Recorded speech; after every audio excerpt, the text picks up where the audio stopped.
Hello बच्चों, आज की इस क्लास में हम चैप्टर बायोमोलिक्यूल्स के प्रीवियस ईयर क्वेश्चंस का एनालिसिस करने वाले हैं और देखेंगे कि यहाँ पर किस तरह के क्वेश्चंस हमसे पूछे जा रहे हैं कुछ पिछले लास्ट 3 से 4 साल से। ठीक है, स्पेशली 2023 के हमने यहाँ पे हर एक क्वेश्चंस लिख रखे हैं, तो आपको एक बेसिक आइडिया मिल जाएगा। दो चीज़ों का देखो यहाँ से पता लगने वाला है। एक तो ये कि हमारी प्रिपरेशन का लेवल क्या है। ठीक है, हम देखो एग्जाम बिल्कुल पास में, तो अभी हमसे ये क्वेश्चंस हो रहे हैं या नहीं हो रहे हैं, और दूसरा हमें ये आइडिया लगेगा कि इस चैप्टर से जो बोर्ड है वो किस तरह के क्वेश्चंस पूछ रहा है कुछ टाइम से।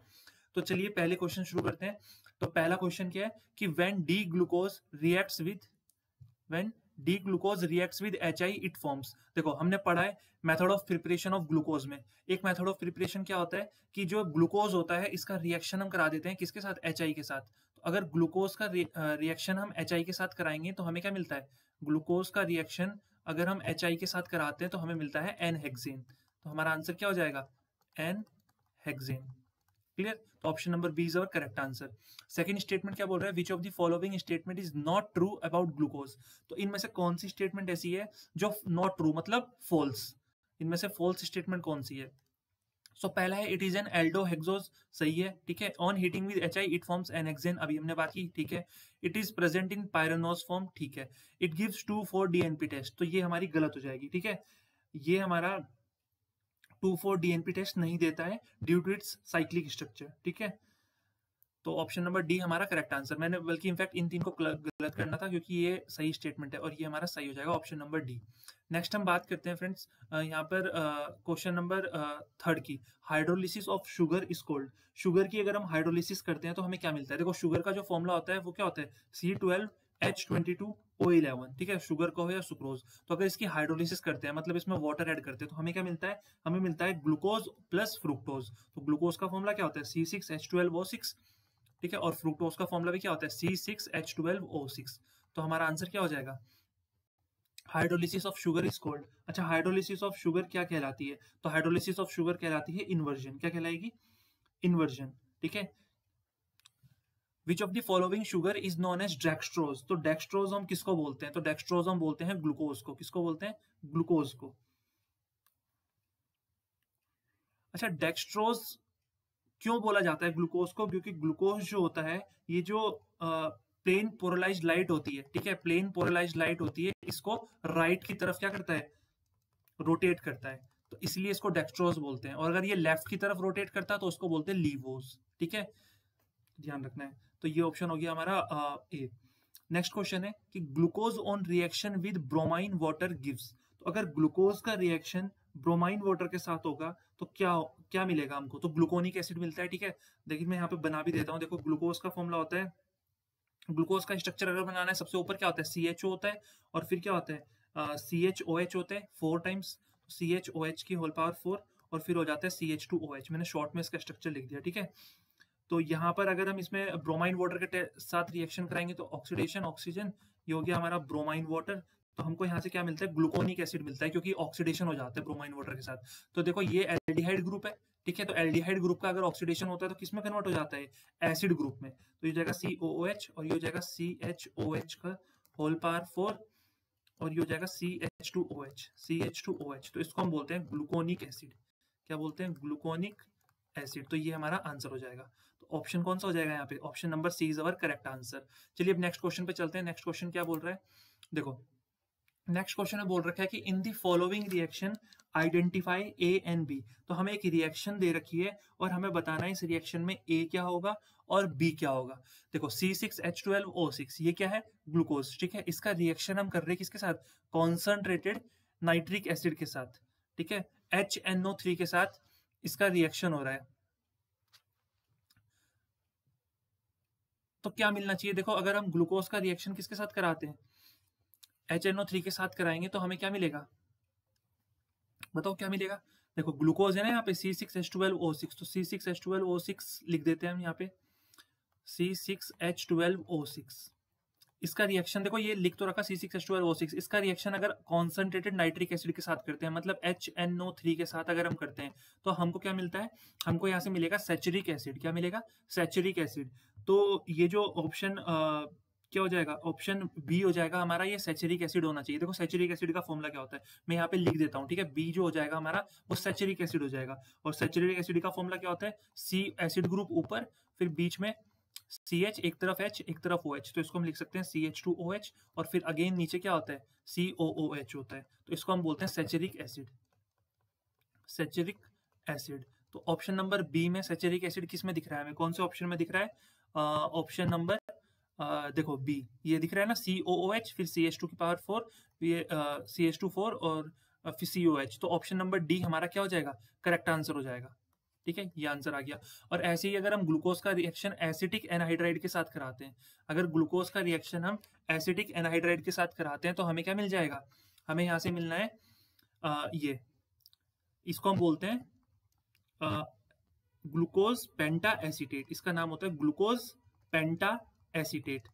तो देखो ये चीज आपको ध्यान रखनी है, ये आपने पढ़ा है, ठीक है, ये हमने क्या किया है, जब चैप्टर हमने पढ़ा है तो हमने वहां पे देखा है कि ग्लूकोज का रिएक्शन एसिडिक एनाइड्रिक के साथ कराएंगे तो क्या होगा, कंसंट्रेटेड नाइट्रिक एसिड के साथ कराएंगे तो क्या होगा। तो ये हो गया हमारा ऑप्शन नंबर डी इसका करेक्ट आंसर। नेक्स्ट क्वेश्चन पे चलते हैं, नेक्स्ट क्वेश्चन क्या कह रहा है, देखो नेक्स्ट क्वेश्चन थोड़ा एसर्शन रीजन का है, ठीक है। एसर्शन रीजन में क्या कहा जा रहा है, सबसे चाहिए, देखो अगर एसर्शन सही है और रीजन भी सही है, और रीजन जो है वो करेक्ट एक्सप्लेनेशन है एसर्शन का, तो ऑप्शन नंबर ए टिक करेंगे, ठीक है। तो उस केस में ऑप्शन नंबर ए टिक करना है। और अगर एसर्शन सही है, रीजन भी सही है, बट रीजन जो है वो करेक्ट एक्सप्लेनेशन नहीं है एसर्शन का, स्टेटमेंट दोनों ही सही है बट वो उसको एक्सप्लेन नहीं कर पा रहा है एसर्शन को, तो ऑप्शन नंबर बी हो जाएगा। और अगर एसर्शन सही है, रीजन फॉल्स है, तो ऑप्शन नंबर सी, और अगर एसर्शन फॉल्स है, रीजन सही है, तो ऑप्शन नंबर डी। इस केस में हमारा क्या हो जाएगा, ऑप्शन नंबर डी। तो क्वेश्चन देखते हैं फिर उसी के अकॉर्डिंग चलेंगे। तो क्वेश्चन क्या कह रहा है, क्वेश्चन कह रहा है कि sucrose is a non reducing sugar, sucrose जो होता है वो नॉन रिड्यूसिंग शुगर होता है। तो क्या ये स्टेटमेंट सही है, ये स्टेटमेंट बिल्कुल सही है। सुक्रोज जो होता है वो नॉन रिड्यूसिंग शुगर होता है बिकॉज इसमें जो दो मोनोसेचराइड की यूनिट्स होती हैं ये ग्लाइकोसिडिक लिंकेज से ज्वाइंट होती हैं, ठीक है, आपस में किससे, कौन से फोर्स से जुड़ी हुई होती हैं, ग्लाइकोसिडिक लिंकेज से, ठीक है। तो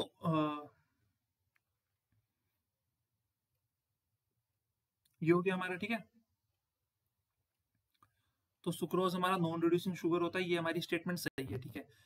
देन दे रखा है सुक्रोज हैज ग्लाइकोसिडिक लिंकेज, क्या ये स्टेटमेंट सही है, ये स्टेटमेंट भी सही है, but sucrose has glycosidic linkage, क्या ये इसको करेक्ट एक्सप्लेन कर रही है, ये इसका करेक्ट एक्सप्लेनेशन तो बिल्कुल नहीं है, ठीक है। तो ये हमारा हो जाएगा ऑप्शन नंबर बी हमारा करेक्ट आंसर हो जाएगा। नेक्स्ट अगर हम बात करें 15th क्वेश्चन की, देखो 15th क्वेश्चन यहाँ पे क्या है, थ्योरेटिकल क्वेश्चन है। अब देखो थ्योरेटिकल क्वेश्चन यहाँ पे लिखने तो पॉसिबल नहीं है, तो मैं इनके आपको आंसर इस तरह से बताता रहूंगा और आपको ये नोट कर लेने अपने नोट्स में, क्योंकि बेसिकली यहाँ पर हम सिर्फ एक एनालिसिस कर रहे हैं, ठीक है, यहाँ पर हम चैप्टर पढ़ने नहीं आए, एक तरह से एनालिसिस हो रहा है, या ऐसा अगर मैं कहूँ कि एक तरह से रिविजन हो रहा है, ठीक है। तो क्वेश्चन क्या है, क्वेश्चन है what type of linkage is present in polysaccharide, polysaccharides में किस तरह की लिंकेज प्रेजेंट होती है, तो आंसर हो जाएगा glycosidic linkage, glycosidic linkage present होती है, ठीक है। आंसर हो जाएगा ग्लाइकोसिडिक लिंकेज प्रेजेंट होती है, तो ये आंसर हो गया हमारा। नेक्स्ट क्वेश्चन क्या है, what is the basic structural difference between glucose and fructose, तो ग्लूकोज और फ्रुक्टोज के बीच में बेसिक डिफरेंस क्या होता है। देखो बेसिक डिफरेंस अगर बताऊं ना, तो ग्लूकोज जो होता है ना, देखो ग्लूकोज जो होता है ये क्या होता है, एल्डो हेक्सोज होता है। एल्डो हेक्सोज का मतलब क्या होता है, इसमें जो एल्डिहाइड फंक्शनल ग्रुप होता है, एल्डो का मतलब एल्डिहाइड फंक्शनल ग्रुप प्रेजेंट होता है ग्लूकोज में, ठीक है। और कीटोन में क्या प्रेजेंट होता है, कीटोन में सॉरी फ्रुक्टोज में, ठीक है, कीटोन बोल रहा हूँ, फ्रुक्टोज में क्या प्रेजेंट होता है, फ्रुक्टोज में कीटोन ग्रुप प्रेजेंट होता है, इसलिए इसको बोलते हैं क्या, कीटो हेक्सोज, कीटो हेक्सोज बोलते हैं, ठीक है। तो यहाँ पर क्या होता है, कीटोन जो होता है वो फंक्शनल ग्रुप होता है, तो यही बेसिक डिफरेंस होता है हमारा ग्लूकोज और फ्रुक्टोज में, ठीक है।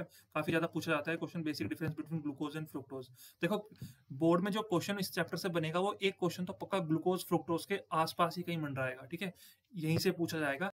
अब किसी भी तरह से वो पूछ सकते हैं। 15th हो गया, 16th हो गया, 17th पे चलते हैं। 17th क्वेश्चन क्या है, right the products obtained after hydrolysis of lactose, तो अगर हम लैक्टोज का हाइड्रोलिसिस करते हैं तो हमें प्रोडक्ट क्या मिलने वाले हैं। देखो अगर हम लैक्टोज का हाइड्रोलिसिस करते हैं तो हमें क्या मिलने वाले हैं, हमें मिलता है, क्या मिलेगा, अगर हम लैक्टोज का हाइड्रोलिसिस करते हैं तो हमें बीटा डी ग्लूकोज मिलता है और बीटा डी गैलेक्टोज मिलता है, ठीक है, ये ध्यान रखना है। बीटा डी ग्लूकोज मिलता है। इनके स्ट्रक्चर में बना नहीं रहा हूँ यहाँ पे, ठीक है, टाइम लगेगा, इसलिए सिंपल हम ऐसी बात कर लेते हैं, बीटा डी ग्लूकोज और बीटा डी गैलेक्टोज। तो ये हमें मिलने वाले हैं यहाँ से। क्लियर हुआ? नेक्स्ट अगर हम बात करें, C17 तो हो गया, अब 18 की बात करते हैं। What are the products of hydrolysis of sucrose. तो अगर हम सुक्रोज का हाइड्रोलिसिस करते हैं तो हमें क्या प्रोडक्ट्स मिलते हैं? तो हमारे प्रोडक्ट होते हैं डी ग्लूकोज और डी फ्रुक्टोज। ठीक है, ये तो सबको पता होगा, डी ग्लूकोज और डी फ्रुक्टोज। बहुत बेसिक क्वेश्चन इस चैप्टर से पूछे जा रहे हैं, या ऐसा भी कह सकते हैं कि फ्री के नंबर मिल जाएंगे। ठीक है, अगर ये थ्योरेटिकल चैप्टर है, ठीक है, कोई न्यूमेरिकल नहीं है इसमें, कोई कन्वर्जन्स नहीं है, कोई ज्यादा रिएक्शंस भी याद नहीं करनी, ग्लूकोज फ्रुक्टोज इन सब की रिएक्शंस याद करनी है, और कुछ टर्म्स है जो टर्म्स आपको रटनी है, ठीक है, मेमोराइज करनी है। अगर वो पॉसिबल है तो इस चैप्टर से फ्री के नंबर मिलने वाले हैं। ठीक है, क्वेश्चन क्या है? Which of the two components of starch is water soluble. तो कौन कौन से दो कंपोनेंट जो होते हैं स्टार्च के, ठीक है, वो वाटर सॉल्युबल होते हैं। तो आंसर क्या हो जाएगा बताओ? What which of the two components of starch is water soluble. तो इसका एक आंसर तो मेरे को याद आ रहा है, क्या है? एमाइलोज। ठीक है, एमाइलोज जो होता है वो स्टार्च का एक वाटर कंपोनेंट होता है जो वाटर सॉल्युबल होता है। ठीक है, नेक्स्ट क्वेश्चन पे चलते हैं। What are the products of hydrolysis of sugar. तो शुगर की अगर हम हाइड्रोलिसिस करते हैं तो कौन कौन से में प्रोडक्ट मिलते हैं? सुक्रोज की। तो देखो फिर से क्वेश्चन रिपीट हो गया, तो क्या क्या प्रोडक्ट हैं? ग्लूकोज और फ्रुक्टोज। तो ये क्वेश्चन मैं कह रहा हूँ ना, ये क्वेश्चन बहुत ज्यादा रिपीट होते हैं। ठीक है, बहुत कॉमन क्वेश्चन है। सुक्रोज से ग्लूकोज फ्रुक्टोज मिलता है, इसी से रिलेटेड कोई ना कोई एक आधा क्वेश्चन जरूर पूछता है सीबीएसई। देखो नेक्स्ट क्वेश्चन पे आते हैं। नेक्स्ट क्वेश्चन क्या कह रहा है? थोड़ा सा ब्लर हो रखा है कि when sucrose is hydrolysed the optical rotation values are measured using a polarimeter and are given in the following table. तो एक टेबल दे रखी है, तो हमें यहाँ पे क्या बताना है? हमें यहाँ पर बताना है account for the two specific rotation values. तो यहाँ पर हमें दो स्पेसिफिक रोटेशन वैल्यूज बतानी है।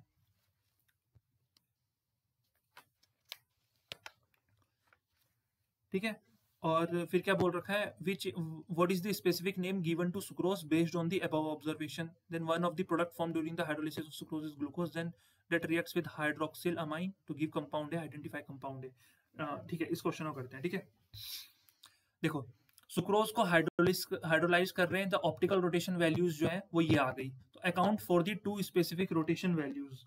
तो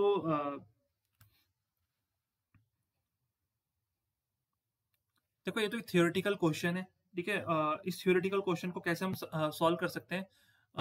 देखो देखो इसको अगर हम एक्सप्लेन करना है ना, हम इस तरह से एक्सप्लेन कर सकते हैं कि जब सुक्रोज जो होता है ना, जो सुक्रोज होता है ये बेसिकली डेक्स्ट्रो रोटेटरी होता है। ये क्या होता है? डेक्स्ट्रो रोटेटरी को मैं डी से डिनोट कर देता हूँ, लीवो रोटेटरी को एल से डिनोट कर दूंगा। तो सुक्रोज हमें देता है ग्लूकोज और फ्रुक्टोज। सुक्रोज हमें क्या देगा? ग्लूकोज और फ्रुक्टोज देगा। ठीक है, अब जो ये ग्लूकोज होता है ना, ग्लूकोज हमारा होता है डेक्स्ट्रो रोटेटरी, और जो फ्रुक्टोज होता है ये होता है लीवो रोटेटरी। और देखो हमेशा ध्यान रखना, जो स्पेसिफिक रोटेशन होती है, ठीक है, स्पेसिफिक रोटेशन जो होती है फ्रुक्टोज की वो ज्यादा होती है। Specific rotation of fructose is always higher than glucose, is higher than glucose. ठीक है, सुक्रोज का जब हम हाइड्रोलिसिस करेंगे तो हमें ग्लूकोज और फ्रुक्टोज मिलता है। ग्लूकोज जो होता है वो डेक्स्ट्रो रोटेटरी होता है, फ्रुक्टोज लीवो रोटेटरी। तो जो स्पेसिफिक रोटेशन होती है फ्रुक्टोज की वो ज्यादा होती है किससे? ग्लूकोज से। ठीक है, तो जो मिक्सचर होगा हमारा, क्या बोला मैंने? फ्रुक्टोज की स्पेसिफिक रोटेशन ज्यादा होती है और फ्रुक्टोज क्या है? Laevo rotatory. तो जो हमारा मिक्सचर होगा ना, तो मिक्सचर भी हमारा क्या होगा? लीवो रोटेटरी होगा। तो ये ध्यान रखना है। ठीक है, इनका जो मिक्सचर होगा वो लीवो रोटेटरी होगा। देन बोल रखा है what is the specific name given to sucrose based on the above observation. तो सुक्रोज को हम अबव ऑब्जर्वेशन पे क्या बोल सकते हैं? इनवर्ट शुगर बोल सकते हैं। ठीक है, क्या बोल सकते हैं? इनवर्ट शुगर हम इसको बोल सकते हैं। Then one of the product form during the hydrolysis of sucrose is glucose. तो ग्लूकोज C6H12O6। ठीक है, डी फॉर्म में। इसका रिएक्शन हाइड्रोक्सिल अमाइन के साथ कराना है। इसका रिएक्शन किसके साथ कराना है? हाइड्रोक्सिल अमाइन के साथ कराना है। तो हमेशा ध्यान रखना, हाइड्रोक्सिल अमाइन क्या होता है? हाइड्रोक्सिल अमाइन होता है NH2OH। तो ये हो गया NH2 और ये हो गया OH। तो जब भी ग्लूकोज का रिएक्शन हाइड्रोक्सिल अमाइन के साथ होगा तो प्रोडक्ट आपको पता है क्या बनता है? तो प्रोडक्ट हमारा बन जाएगा, देखो मैं यहाँ पे प्रोडक्ट बना देता हूँ, ये CH डबल बॉन्ड N, और ये हो जाएगा हमारा N के साथ जुड़ता है OH। मैं ऊपर की तरफ लिख रहा हूँ OH, और ये हो गया हमारा CHOH की, कितना आएंगे 4 आएंगे, तो टाइम्स 4 टाइम्स लिख देता हूँ, और फिर बराबर आता है हमारा CH2OH। तो ये हमारा प्रोडक्ट बनता है, तो ये हमारा ऑप्शन नंबर सी हो गया। ठीक है, सो आई होप इतना क्लियर हो गया होगा। अब चलते हैं क्वेश्चन नंबर 22 पे। 22 क्वेश्चन क्या बोल रहा है, give the reaction of heating glucose with hydroxylamine. देखो, अगर हम ग्लूकोज को हाइड्रोक्सिलामाइन के साथ NH2O के साथ रिएक्ट करते हैं तो बिल्कुल आंसर देखो यही वाला हो जाएगा। इसका जो सी पार्ट है वो ये 22 क्वेश्चन हो गया। ठीक है, presence of which group is confirmed by this reaction, और इस ग्रुप से, इस रिएक्शन से किस चीज की प्रेजेंस कंफर्म हो रही है, तो कार्बोनिल ग्रुप की प्रेजेंस क्या हो रही है, कार्बोनिल ग्रुप की प्रेजेंस जो हो रही है वो कंफर्म हो रही है। ठीक है, कार्बोनिल ग्रुप कहाँ पे किस में होगा, ग्लूकोज में होगा। तो अगर कार्बोनिल ग्रुप था तभी तो इसके साथ रिएक्शन हुआ इसका हाइड्रोक्सिलामाइन के साथ, तभी तो ये कंपाउंड मिला हमको। ठीक है, तो ये चीज ध्यान रखनी है। अच्छा, इस कंपाउंड का नाम अगर कोई पूछता है तो इसका नाम क्या होता है, ऑक्साइम होता है। इसका नाम क्या होता है, ऑक्साइम। ये ध्यान रखना है कि ग्लूकोज की रिएक्शन अगर हाइड्रोक्सिलामाइन के साथ होती है, अमाइन हो गया NH2, हाइड्रोक्सी मतलब OH, तो हाइड्रोक्सी अमाइन बोलते हैं इसको। तो ये क्या देता है, ऑक्साइम देता है। और इस रिएक्शन से किस चीज की कंफर्मेशन मिल रही है कि जो हाइड्रोक्सिलामाइन है वो जिस कंपाउंड के साथ रिएक्ट कर रहा है उस कंपाउंड में क्या है, कार्बोनिल ग्रुप पक्का होगा। ये हो गया। 23rd क्वेश्चन देखते हैं, give the reaction of glucose with hydrogen cyanide. तो अगर ग्लूकोज की रिएक्शन हम हाइड्रोजन साइनाइड के साथ कराते हैं HCN के साथ, तो हमें क्या मिलेगा। देखो अगेन वही है, ग्लूकोज C6H12O6। ठीक है, जब मैं तो शॉर्ट में लिख रहा हूँ बट एग्जाम में जब आपको लिखना होगा तो इसका पूरा स्ट्रक्चर बना के लिखना होगा ग्लूकोज का। इसकी रिएक्शन अगर HCN के साथ कराएंगे तो क्या होगा, तो देखो इसकी रिएक्शन अगर HCN के साथ कराएंगे तो देखो CH के साथ क्या जुड़ जाएगा, CH के साथ एक CN जुड़ जाएगा, और एक यहाँ पे क्या जुड़ जाएगा, OH जुड़ जाएगा। एक CN जुड़ जाएगा, एक OH जुड़ जाएगा, और फिर यहाँ पर लिखेंगे CHOH की होल कितना 4, और ये नीचे हो जाएगा कितना CH2OH। तो ये बन जाएगा। क्लियर हुआ। अच्छा, इस कंपाउंड को क्या बोलते हैं, इस कंपाउंड को बोलते हैं साइनोहाइड्रीन। क्या बोलते हैं, साइनोहाइड्रीन। तो जब ग्लूकोज की रिएक्शन साइनो हाइड्रोजन इसके साथ होगी, किसके साथ, हाइड्रोजन साइनाइड के साथ होगी, तो क्या बनता है, साइनोहाइड्रीन बनता है। तो ये चीज ध्यान रखनी है। ठीक है, इंपॉर्टेंट चीज है। चलिए चलते हैं नेक्स्ट क्वेश्चन पे। नेक्स्ट क्वेश्चन क्या है, देखो, give the possible explanation of the following. तो यहाँ पर हमें कुछ एक्सप्लेनेशन देने हैं। सबसे पहला क्वेश्चन क्या है, glucose doesn't give 2,4 DNP test. तो ग्लूकोज जो होता है वो 2,4 DNP टेस्ट क्यों नहीं देता है। देखो, DNP टेस्ट कौन देगा, जिसके पास एल्डिहाइड ग्रुप होगा, इतना तो आपको पता है। ठीक है, मैं ये मान के चल रहा हूँ कि अगर आप ये वीडियो देख रहे हो तो आपने बोर्ड की प्रिपरेशन कर रखी होगी, एक प्रीवियस ईयर क्वेश्चंस का एनालिसिस देखने के लिए आपने ये वीडियो खोली होगी। तो यहाँ पर हम चैप्टर पढ़ नहीं रहे हैं, सिर्फ एक PYQs का एनालिसिस कर रहे हैं। ठीक है, इसलिए तो मैं थोड़ा स्पीड में चल रहा हूँ। तो 2,4 DNP टेस्ट, ठीक है, ये कौन देता है, ये वो कंपाउंड देगा जिसके पास एल्डिहाइड ग्रुप होगा। अब आप कहोगे ग्लूकोज में तो एल्डिहाइड ग्रुप होता है, बट ग्लूकोज में जो एल्डिहाइड ग्रुप होता है, ठीक है, ग्लूकोज में जो एल्डिहाइड ग्रुप होगा वो फ्री नहीं होता। Aldehyde group is not free. ठीक है, क्यों फ्री नहीं होता, क्योंकि जो ग्लूकोज का स्ट्रक्चर है उसमें ये इंगेज होता है। ठीक है, साइक्लिक स्ट्रक्चर जो होता है ग्लूकोज का उसमें ये इंगेज होता है। ठीक है, इसी वजह से ये 2,4, इसको हम बोलते हैं DNP टेस्ट को 2,4 डाई नाइट्रोफिनाइल हाइड्राजीन। ठीक है, डाई नाइट्रोफिनाइल हाइड्राजीन टेस्ट। तो इसलिए वजह से ये रीजन हो जाएगा। तो एक ऑप्शन समझ में आ गया। ठीक है, सेकंड क्या है, the 2 strands in DNA are not identical but are complementary. जो 2 स्ट्रैंड्स होते हैं DNA में वो आइडेंटिकल नहीं होते बट कॉम्प्लीमेंट्री होते हैं। ठीक है, देखो जो 2 स्ट्रैंड्स होते हैं ना DNA में, ठीक है, ये आपस में किससे कनेक्ट होते हैं, कनेक्टेड बाय हाइड्रोजन बॉन्ड। पहले पॉइंट तो ये ध्यान रखना है कि ये दोनों स्ट्रैंड्स जो होते हैं ये कनेक्टेड होते हैं हाइड्रोजन बॉन्ड के थ्रू। पहली चीज ये है। ठीक है, सेकंड चीज ये है कि जैसे एक स्ट्रैंड है वो बनता है हमारा एक स्पेसिफिक पेयर से, और पेयर क्या होगा, साइटोसिन का पेयर ग्वेनाइन के साथ, साइटोसिन का पेयर ग्वेनाइन के साथ, इससे एक स्ट्रैंड बनता है। और जो दूसरा स्ट्रैंड होता है वो किससे बनता है, बाकी दो क्या होते हैं, एडेनाइन का पेयर होता है थाइमाइन के साथ। ठीक है, तो ये ध्यान रखना है। तो इसीलिए कॉम्प्लीमेंट्री तो होते हैं बट ये आइडेंटिकल नहीं होते, बिकॉज पहला जो स्ट्रैंड है वो किससे मिलके बनता है, कौन से बेसिस से मिलके बनता है, साइटो सीन और ये ग्वेनाइन, और ये हो जाएगा हमारा क्या, एडेनाइन विद थाइमाइन। तो ये ध्यान रखना है क्योंकि इनका कंपोजिशन अलग अलग है, इसी वजह से आइडेंटिकल नहीं होते। नेक्स्ट पार्ट क्या है, starch and cellulose both contain glucose unit as monomer. देखो स्टार्च और सेल्यूलोज हम सबको पता है इन दोनों में ग्लूकोज जो होता है वो एक मोनोमर की तरह प्रेजेंट होता है, तभी भी ये स्ट्रक्चरली डिफरेंट होते हैं। ऐसा क्यों, देखो इसलिए होते हैं क्योंकि जो स्टार्च होता है ना उसमें क्या प्रेजेंट होता है, उसमें अल्फा डी ग्लूकोज प्रेजेंट होता है, स्टार्च में अल्फा डी ग्लूकोज प्रेजेंट होता है। और जो हमारा सेल्यूलोज होता है, जो हमारा सेल्यूलोज होता है इसमें बीटा डी ग्लूकोज प्रेजेंट होता है। जो अल्फा होता है इसमें alpha D glucose, sorry starch होता है इसमें अल्फा डी ग्लूकोज प्रेजेंट होता है, और सेल्यूलोज में बीटा डी ग्लूकोज प्रेजेंट होता है। इसी वजह से स्ट्रक्चरली क्या होते हैं, डिफरेंट होते हैं।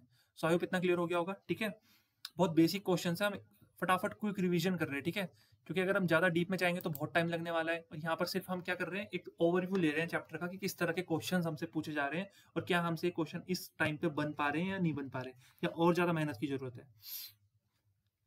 देखो नेक्स्ट टॉपिक पे आते हैं। नेक्स्ट टॉपिक का पहला क्वेश्चन है, प्रोटीन आर पॉलीमर्स ऑफ। देखो बिल्कुल लेटेस्ट क्वेश्चन है, ऑल इंडिया 2023 में पूछा गया। प्रोटीन्स आर पॉलीमर ऑफ, तो प्रोटीन किसके पॉलीमर होते हैं, तो ऑप्शन हो जाएगा हमारा अमीनो एसिड के। ठीक है, सबको पता होगा, अगर आप बोर्ड एग्जाम्स देने जा रहे हो तो इतना बेसिक क्वेश्चन तो पता ही होगा। Beta pleated sheet structure in protein refers to, जो प्रोटीन में बीटा प्लेटेड शीट स्ट्रक्चर होता है वो क्या हो जाएगा option, primary structure, secondary structure. ठीक है, तो बेसिक सी बात है, क्या ऑप्शन हो जाएगा, सेकेंडरी स्ट्रक्चर है। बड़ा ही इजी क्वेश्चन है, थियोरेटिकल क्वेश्चन है, फटाफट आंसर हो जाएगा।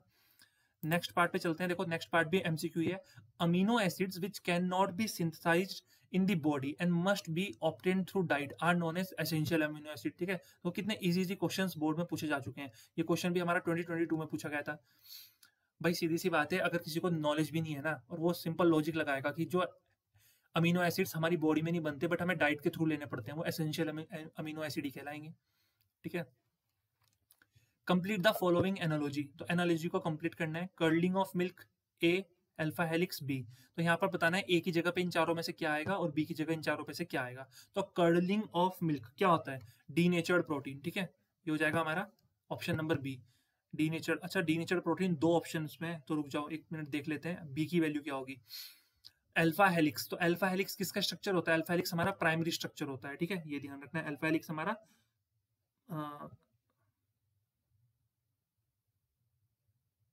एक सेकेंड, नहीं प्राइमरी स्ट्रक्चर नहीं, सेकेंडरी, अल्फा हेलिक्स हमारा सेकेंडरी स्ट्रक्चर होता है। ठीक है, ये गलत हो गया, वही तो मैं सोच रहा हूँ, अल्फा हेलिक्स प्राइमरी स्ट्रक्चर नहीं होता, सेकेंडरी स्ट्रक्चर होता है। तो हमारा option number D correct answer हो जाएगा। ए नहीं होगा, बी वाला ऑप्शन नहीं होगा, क्योंकि डी नेचर प्रोटीन तो इसमें भी है ना। तो ये हमारा आंसर हो गया। ठीक है, ये चीज ध्यान रखनी है। नेक्स्ट क्वेश्चन पे चलते हैं फटाफट जरा। देखो नेक्स्ट क्वेश्चन क्या बोल रहा है, नेक्स्ट क्वेश्चन में पूछा गया है कि, देखो ऐसे दिख नहीं रहा होगा सही से। नेक्स्ट क्वेश्चन में पूछा जा रहा है, define the following terms with a suitable example in each. तो यहाँ पर हमें क्या करना है, इन टर्म्स को हमें डिफाइन करना है और इनका एक एक सुटेबल एग्जांपल भी हमें देना है। देखो सबसे पहले है पॉलीसेचराइड्स। पॉलीसेचराइड्स क्या होते हैं, पॉलीसेचराइड्स उन कार्बोहाइड्रेट्स को बोलते हैं जिनका अगर हम हाइड्रोलिसिस करें तो हमें बहुत सारे मोनोसेचराइड्स मिल जाए। ठीक है, मोनो का मतलब होता है वन और सेचराइड का मतलब होता है शुगर। तो पॉलीसेचराइड क्या हो जाएगा, मल्टी शुगर। तो मल्टी शुगर क्या होते हैं, जिनका अगर हम हाइड्रोलिसिस करें तो वो सिंगल यूनिट ऑफ शुगर में आ जाए, मतलब मोनोमर बनाए। ठीक है, मोनोसेचराइड्स बनाए, तो उनको हम बोलते हैं पॉलीसेचराइड्स। इनफैक्ट मैं यहाँ पे लिख देता हूँ ताकि आपके लिए इजी हो जाए। ठीक है, याद करना, साथ साथ इसको याद कर लेना है। तो देखो पॉलीसेचराइड्स क्या हो जाएंगे, कार्बोहाइड्रेट्स, कार्बोहाइड्रेट्स विच यील्ड, ठीक है, अ लार्ज नंबर ऑफ, या हम कह सकते हैं एक से ज्यादा, लार्ज नंबर ऑफ मोनोसेचराइड्स। ठीक है, यूनिट्स ऑन, और कब देंगे, जब उनका हम क्या करेंगे, हाइड्रोलिसिस करेंगे, ऑन हाइड्रोलिसिस, उन्हीं को हम बोलते हैं पॉलीसेचराइड। हमारा एग्जांपल क्या हो जाएगा इसका, स्टार्च। तो स्टार्च हमारा एक पॉलीसेचराइड होता है। नेक्स्ट क्वेश्चन है, डीनेचर्ड प्रोटीन क्या होता है। देखो डीनेचर्ड प्रोटीन क्या होता है, इसको एक्सप्लेन कर। देखो अगर डीनेचर्ड प्रोटीन को एक्सप्लेन करना है तो ऐसे समझेंगे, मान लो कोई प्रोटीन है, ठीक है, हमने उसमें क्या किया, उसमें कोई फिजिकल चेंज ला रहे हैं, मान लो हमने उसका पीएच चेंज कर दिया, ठीक है, या हमने उसमें हाइड्रोजन बॉन्ड्स जो थी प्रोटीन में उनको डिस्टर्ब कर दिया। तो उस वजह से क्या होता है ना, ये सब जब हम करते हैं, ये सब जब हम करते हैं तो प्रोटीन क्या होता है, अपनी बायोलॉजिकल एक्टिविटी जो होती है उसको लूज कर देता है। ठीक है, मतलब जिस चीज के लिए वो बना है उस वो एक्टिविटी वो करता ही नहीं है। तो इसी को हम बोलते हैं डीनेचरेशन ऑफ प्रोटीन। प्रोटीन अपने नेचर के विपरीत जा रहा है, ऑपोजिट काम कर रहा है। ठीक है, तो उसको हम बोलते हैं डीनेचरेशन ऑफ प्रोटीन। तो इसका एग्जाम्पल क्या हो जाएगा, इसका एग्जाम्पल हो जाएगा coagulation of eggs, coagulation of eggs on heating. ठीक है, एग वाइट ऑन हीटिंग, अंडा उबालते हैं ना, बिल्कुल वैसे। नेक्स्ट है फिब्रस प्रोटीन क्या होता है। देखो अगर फिब्रस प्रोटीन को एक्सप्लेन करना है तो हम कैसे कर सकते हैं फिब्रस प्रोटीन को एक्सप्लेन। देखो फिब्रस प्रोटीन क्या होता है कि जब हमारी जो पॉलीपेप्टाइड चेन्स होती है ना, वो पैरेलल रन करती हैं इस तरह से।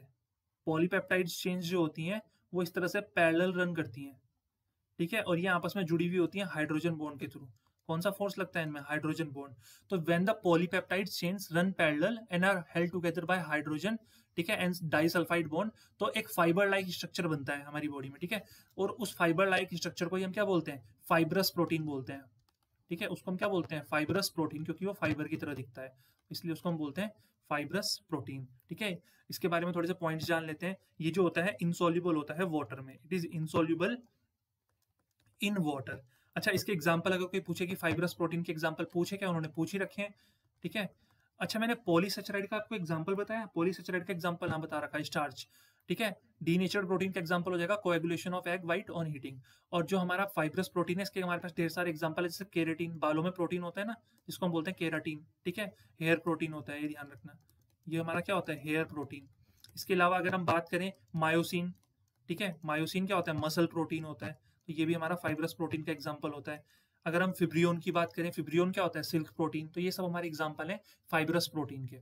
नेक्स्ट अगर हम बात करें डिफरेंशिएट दी फॉलोइंग, तो यहाँ पर हमें डिफरेंशिएट करना है किस किस के बीच में, किस किस के बीच में डिफरेंशिएट करना है? एमाइलोज और एमाइलोपेक्टिन के बीच में डिफरेंस करना है, ठीक है। तो डिफरेंस हम यहाँ पे बता देते हैं, ठीक है। मैं इसको जरा एक सेकेंड कॉपी कर लेता हूँ ताकि यहाँ पे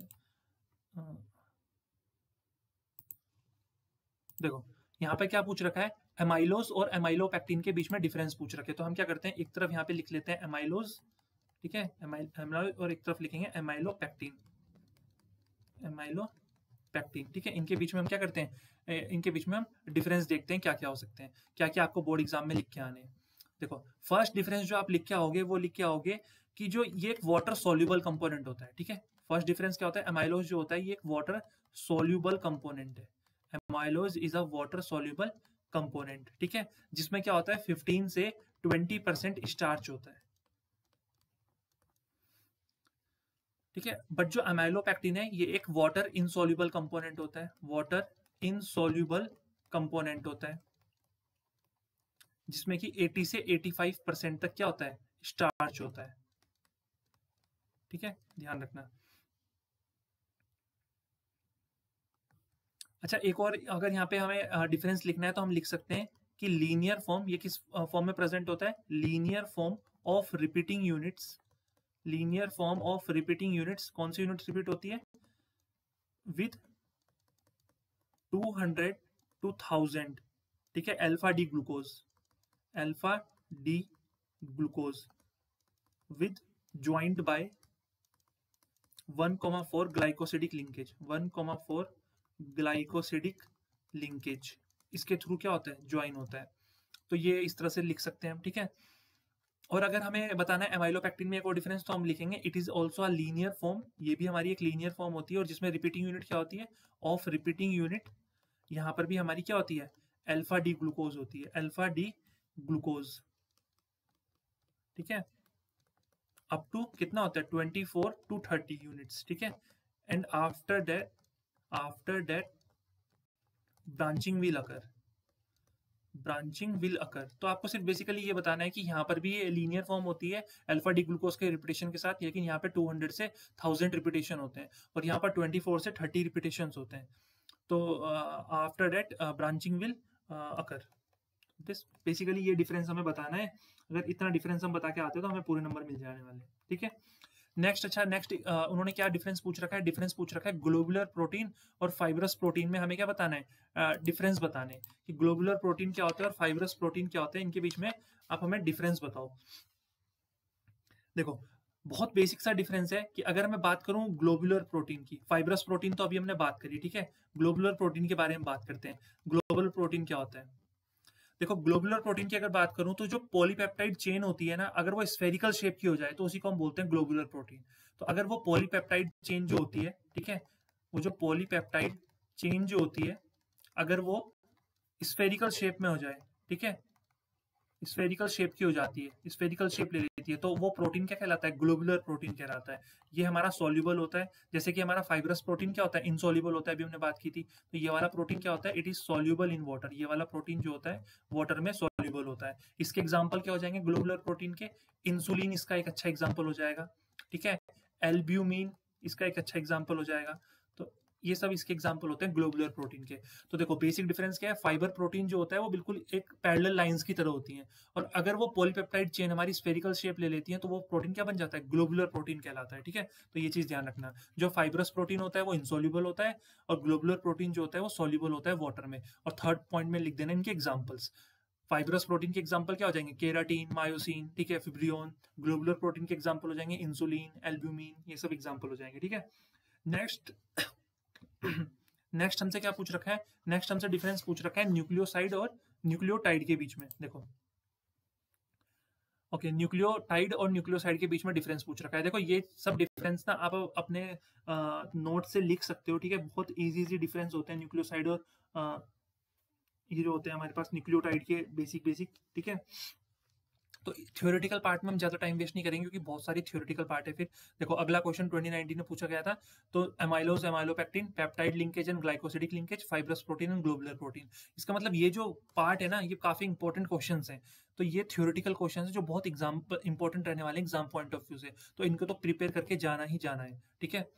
15th क्वेश्चन देखो, write chemical reaction to show that open structure of D glucose contain the following. ये क्वेश्चन करते हैं। देखो बोल रखा है write chemical reaction to show that open structure of D glucose, मतलब ग्लूकोन डी, ठीक है, कंटेन्स दी फॉलोइंग। एक स्ट्रेट चेन होती है, 5 अल्कोहल ग्रुप होते हैं, और एल्डिहाइड जो होता है वो कार्बोनिल ग्रुप के फॉर्म में प्रेजेंट होता है। तो इसकी हमें क्या करनी है, एक रिएक्शन लिख के दिखानी है, ठीक है। तो इसकी एक रिएक्शन लिख के दिखा देते हैं। तो यहाँ पर इसकी एक रिएक्शन लिख के दिखा देते हैं। देखो ये हो गया हमारा C double bond O bond H, ठीक है। फिर हम क्या करते हैं, यहाँ पर C होता है, ये OH होता है, ये H होता है, फिर एक C और आएगा, इधर H हो जाता है, इधर क्या होता है OH होता है, फिर इधर C हो जाएगा, ये OH हो जाएगा, फिर अगेन COH, अगेन C क्या होता है OH। तो 1 2 3 4 5 6, और फिर यहाँ हो जाएगा ये H H H, और ये हो जाएगा हमारा H। तो ये होता है हमारा फॉर्मूला किसका, ग्लूकोज का। तो देखो ग्लूकोज का फॉर्मूला हो गया। अच्छा इसमें कार्बोनिल ग्रुप ये दिख रहा है, ठीक है, C double bond O bond H, aldehyde group है यहाँ पे, ठीक है, एल्डिहाइड ग्रुप है। और अगर हम इसको HI के साथ रिएक्ट करा के दिखाएं, तो HI के साथ अगर ये रिएक्ट करता है तो ये N हेक्सेन बनाता है। क्या बनाता है, N हेक्सेन, मतलब 6 कार्बन की एक सिंपल स्ट्रेट चेन बनाता है, CH3 CH2 CH2 CH2 CH2 CH3। बस ये रिएक्शन लिख के दिखा देनी है आपको, आपके सारे आंसर्स मिल गए। क्या पूछ रखा था, एक स्ट्रेट चेन, ठीक है। रिएक्शन से हमें दिखा दिया कि स्ट्रेट चेन मिल रही है, ठीक है। उन्होंने पूछ रखा था 5 अल्कोहल ग्रुप, देख लो 5 अल्कोहल ग्रुप है, चेक करते हैं, 1 2 3 4 और ये 5, तो 5 OH है, 5 अल्कोहल ग्रुप। पूछ रखा है एल्डिहाइड है कार्बोनिल ग्रुप, तो ये हो गया एल्डिहाइड हमारा कार्बोनिल ग्रुप की फॉर्म में प्रेजेंट है, CHO टॉप पे। तो ये क्वेश्चन भी हमारा सॉल्व हो गया, ठीक है। नेक्स्ट उसमें पूछ रखा है define the following with an example of each. देखो जो बेसिक थ्योरेटिकल पार्ट है ना, वो मैं यहाँ पे नहीं लिख रहा हूँ, ठीक है। पॉलीसेचराइड्स आपको पता है, बहुत बेसिक सी चीज है, ठीक है, जिसमें बहुत सारे सेचराइड्स होते हैं, ठीक है। एक होता है मोनोसेचराइड जिसमें एक ही शुगर होता है, उसे बोलते हैं मोनोसेचराइड। लेकिन एक से ज्यादा होंगे तो डाइसेचराइड, फिर ट्राइसेचराइड। लेकिन अगर 3 से ज्यादा होते हैं तो फिर क्या बोलते हैं, पॉलीसेचराइड।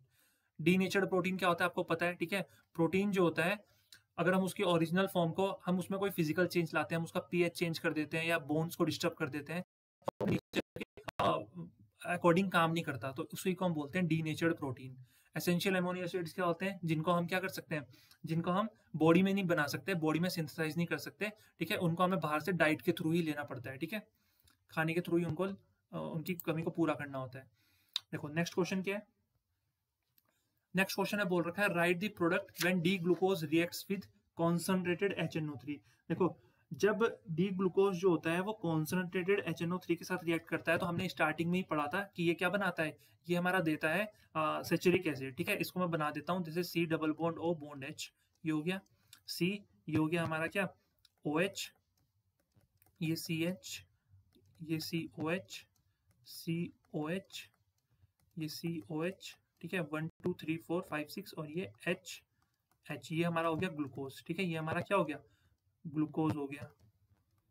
अब ग्लूकोज का रिएक्शन अगर कॉन्सनट्रेटेड HNO3 के साथ अगर हम करा दें तो ये हमारा क्या देता है, सैचुरिक एसिड देता है। सैचुरिक एसिड बहुत सिंपल होता है, ऊपर हमारा एसिड ग्रुप आ जाता है, बीच में हमारा क्या आ जाएगा, CH2OH, CHOH, ठीक है। तो ये हो जाएगा COH H H OH H OH,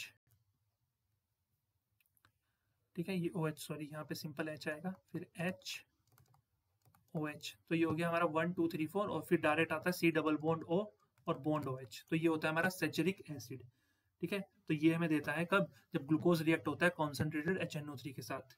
so next part क्या है, amino acids show amphoteric behaviour why. देखो एम्फोटेरिक क्या होते हैं, जो एसिड की तरह भी बिहेव करते हैं और वेपर की तरह भी बिहेव करते हैं, ठीक है। तो ये ऐसा क्यों करते हैं अमीनो एसिड्स? देखो अमीनो एसिड जो होते हैं वो जब ज्विटर आयन की फॉर्म में होते हैं, ज्विटर आयन की फॉर्म में होते हैं, तो वो एम्फोटेरिक की तरह बिहेवियर शो करते हैं। ज्विटर आयन क्या होता है? तो ज्विटर आयन एक ऐसा आयन होता है जो एसिड के साथ भी रिएक्ट करता है और बेस के साथ भी रिएक्ट करता है, ठीक है। अब ऐसा क्यों होता है? क्योंकि जो ये अमीनो एसिड्स होते हैं ना, इनमें एसिडिक ग्रुप, जो कार्बोक्सिल ग्रुप होता है, जो इनमें कार्बोक्सिल ग्रुप प्रेजेंट होता है, ये एसिडिक ग्रुप होता है। ये क्या होता है? एसिडिक ग्रुप होता है। और जो इनमें बेसिक ग्रुप होता है, जो इनमें बेसिक ग्रुप होता है, ये हमारा सॉरी अमीनो ग्रुप होता है, ठीक है, उल्टा बोल दिया। जो इनमें अमीनो ग्रुप होता है, ठीक है, NH2 वाला, ये क्या होता है हमारा? ये हमारा बेसिक ग्रुप होता है। तो एसिडिक है तो बेसिक के साथ रिएक्ट कर जाएंगे, बेसिक है तो एसिड के साथ रिएक्ट कर जाएंगे। That's why they are called as amphoteric, ठीक है। और ये कब होता है? जब ये ज्विटर आयन की फॉर्म में प्रेजेंट होते हैं। पूछ रखा है write one difference between alpha helix and beta pleated structure of protein. तो अल्फा हेलिक्स और बीटा स्ट्रक्चर प्लेटेड स्ट्रक्चर में डिफरेंस बताना है। बहुत बेसिक सा क्वेश्चन है, ठीक है। ये आप लोग कर सकते हो, आपके नोट्स में, आपकी बुक में आपको मिल जाएगा। जैसे नेक्स्ट क्वेश्चन है, थोड़ा MCQ टाइप में क्वेश्चन पूछ रखा है हमसे। क्वेश्चन में क्या बोल रखा है? The vitamins which can store in our body. तो जो वाइटामिन्स हमारी बॉडी में स्टोर हो जाते हैं, उन वाइटामिन्स को हम क्या बोलते हैं? तो ADEK, ठीक है। इस तरह से याद रखना, उन वाइटामिन्स को बोलते हैं ADEK, ठीक है। और बाकी जो हमारे वाइटामिन्स होते हैं, ठीक है, B और C, वो हमको क्या करना पड़ते हैं? बाहर से ही लेने पड़ते हैं। तो क्योंकि वो हमारी बॉडी में क्या होते हैं, स्टोर नहीं कर सकते हम उनको, ठीक है। वो हमें कॉन्टिन्यूसली डेली अपनी डाइट में उनको लेना पड़ेगा, क्योंकि वो स्टोर नहीं होते, ये स्टोर हो सकते हैं समय के साथ, ठीक है। तो ADE के जो होते हैं स्टोर हो जाते हैं। नेक्स्ट क्वेश्चन है, nucleosides are composed of. Nucleosides किस चीज से मिलकर बनते हैं? तो यहाँ पे क्या दिख रहा है? नाइट्रोजिनस बेस और पेंटोज शुगर दिख रहा है कहीं पे? ये तो ऑप्शन नंबर C हमारा करेक्ट आंसर हो जाएगा, ठीक है। Nitrogenous base and pentose sugar जो है हमारा करेक्ट आंसर हो जाएगा। थर्ड क्वेश्चन है, the base which is present in DNA but not in RNA। तो वो कौन सा बेस है जो DNA में प्रेजेंट होता है बट RNA में नहीं होता? देखो DNA RNA में क्या होते हैं? RNA में हमारे क्या होते हैं? एडेनाइन होता है, ठीक है, एडेनाइन होता है, यूरेसिल होता है, साइटोसिन होता है, और ग्वेनाइन होता है। तो यूरेसिल जो है हमारा कौन सा आंसर हो जाएगा? But not in RNA। तो RNA में एडेनाइन है, थाइमाइन है ना। देखो थाइमाइन हमारा करेक्ट आंसर हो जाएगा, तो थर्ड का D हो जाएगा। नेक्स्ट है, nucleic acid are polymers of. अच्छा यहाँ पे ऑप्शंस गायब है। देखो फोर्थ के थोड़े ऑप्शंस गायब है, तो यहाँ पर मैं क्या करता हूँ, फोर्थ के ऑप्शंस यहाँ पे लिख देता हूँ, ठीक है। फोर्थ के ऑप्शन है हमारे पास, nucleic acid are polymer of amino acid, nucleoside, और यहाँ पे दो ऑप्शन और लिख लेते हैं हम, न्यूक्लियोटाइड कर लेते हैं एक तो, न्यूक्लियोटाइड्स, और एक हम लिख लेते हैं, क्या लिखें, ग्लूकोज लिख लेते हैं, ठीक है। एक हम लिख लेते हैं ग्लूकोज। तो ये ऑप्शन थे हमारे। Nucleic acid are polymer of. Nucleic acid किसका पॉलीमर होते हैं बताओ? Nucleic acid is a polymer of, ठीक है, किसके होते हैं? न्यूक्लियोटाइड्स। तो ऑप्शन नंबर C हमारा करेक्ट आंसर हो जाएगा। तो ये आंसर आ गया, ठीक है। नेक्स्ट क्वेश्चन पे चलते हैं। देखो नेक्स्ट क्वेश्चन हमारा क्या है? असर्शन एंड रीजन का क्वेश्चन है। अब ये रूल्स आपको पता है। असर्शन देखते हैं। Vitamin C can not be stored in our body. मैंने कहा था जो हमारी बॉडी में स्टोर्ड हो जाते हैं वो कौन कौन से होते हैं? ADEK, एडेक, ADEK, ठीक है। और B और C स्टोर्ड नहीं हो पाते हैं, तो कंटिन्यूसली ये लेने पड़ते हैं हमें, ठीक है, बाहर से। तो vitamin C can not be stored in our body, तो बिल्कुल सही है, असर्शन तो हमारा बिल्कुल सही है। रीजन देखते हैं। Vitamin C is fat soluble and is excreted from the body in urine. तो बताओ ये जो विटामिन C है ये फैट सॉल्युबल है? नहीं, क्योंकि अगर ये फैट सॉल्युबल होता तो ये हमारी बॉडी में फैट में सॉल्युबल होकर बॉडी में स्टोर हो जाता। बट ये जो होता है ये वाटर सॉल्युबल होता है, और इसी वजह से यूरिन के साथ क्या होते हैं? विटामिन B और C यूरिन के साथ निकल जाते हैं, ठीक है। तो असर्शन सही है, रीजन गलत है, ऑप्शन नंबर C। अब चलते हैं सिक्स्थ पे। The backbone of DNA and RNA molecules is a chain consisting of heterocyclic base, pentose sugar and phosphate group. ये तो बिल्कुल सही है, डायरेक्ट स्टेटमेंट है, ठीक है। Nucleotides and nucleosides mainly differ from each other in presence of phosphate group. तो ये रीजन भी बिल्कुल सही है हमारा, ठीक है। तो मतलब ये इसको एक्सप्लेन भी कर रहा है, तो करेक्ट आंसर हो जाएगा ए। तो दोनों ही बिल्कुल बुक से उठाई हुई स्टेटमेंट से। तो 6th हो गया हमारा, ठीक है। अब हम चलते हैं 7th पे। 7th क्वेश्चन नहीं है यहाँ पे। अब यहाँ पे देखो नया क्वेश्चन है, what are nucleic acids, why two strands in DNA are not identical but complementary. तो न्यूक्लिक एसिड्स क्या होते हैं, ठीक है, ये आपको पता है न्यूक्लिक एसिड्स क्या होते हैं,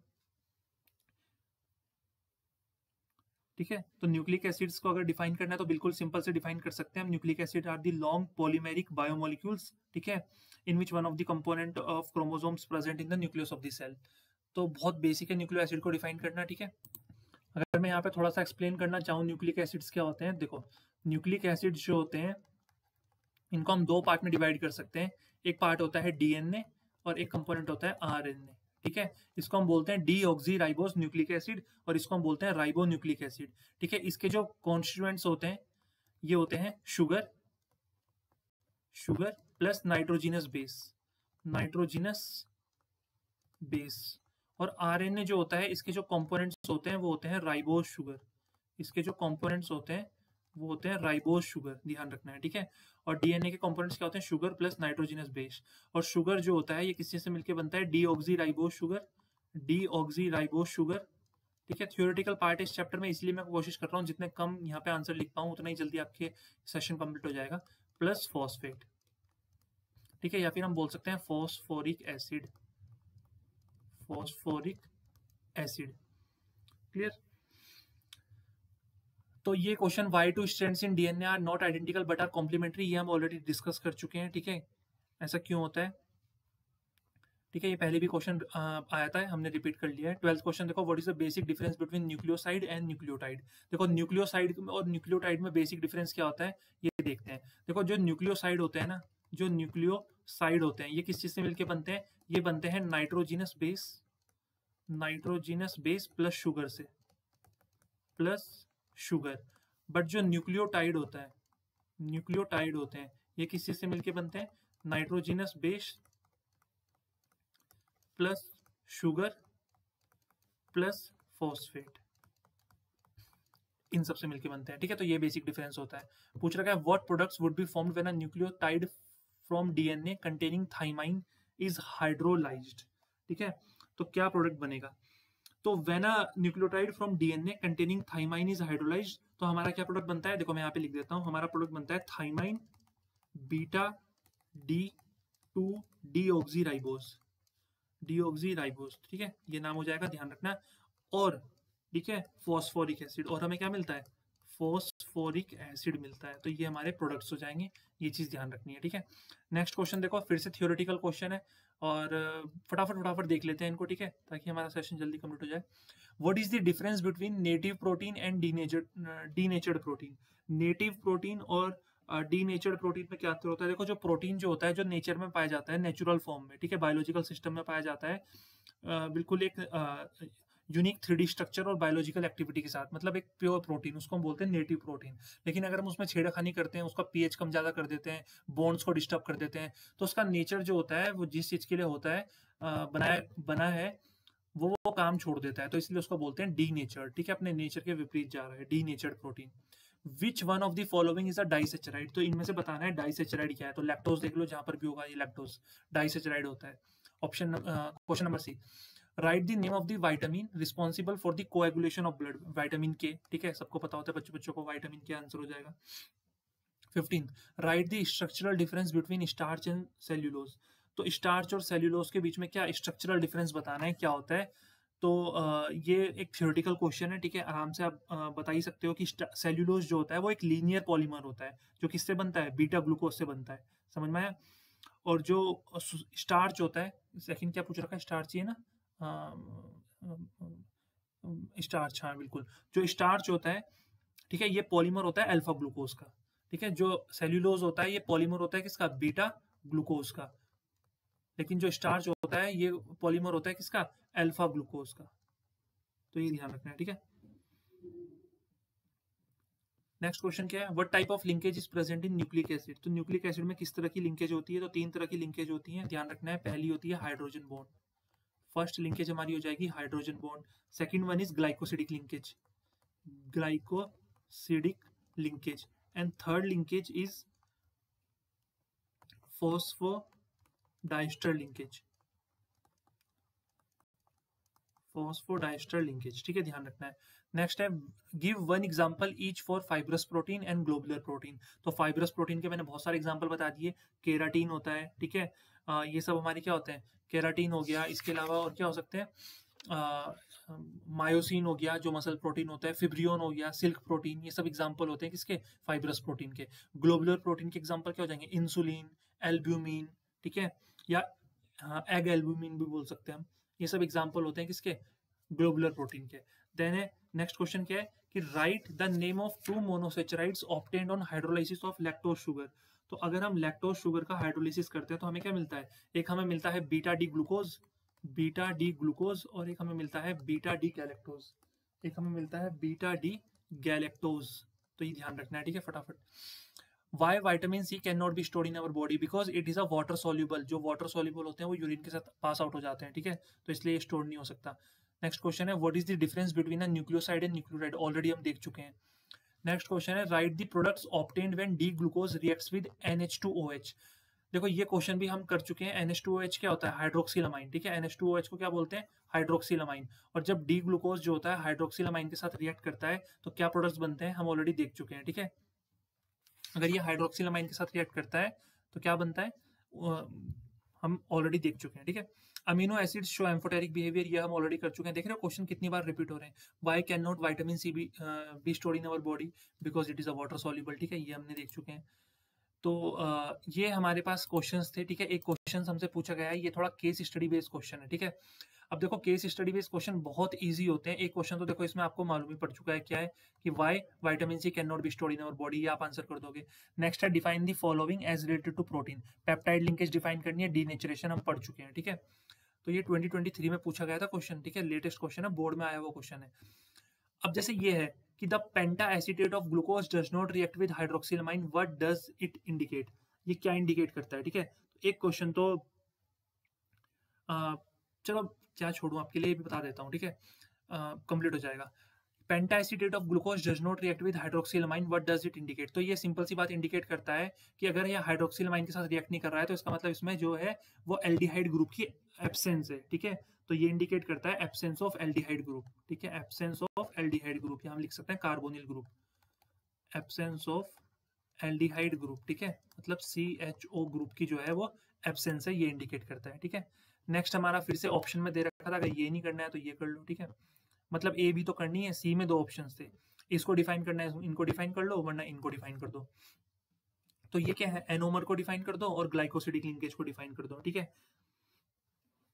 तो बहुत इजी सी डेफिनेशन है इनकी, आपको बुक में मिल जाएगी, ठीक है।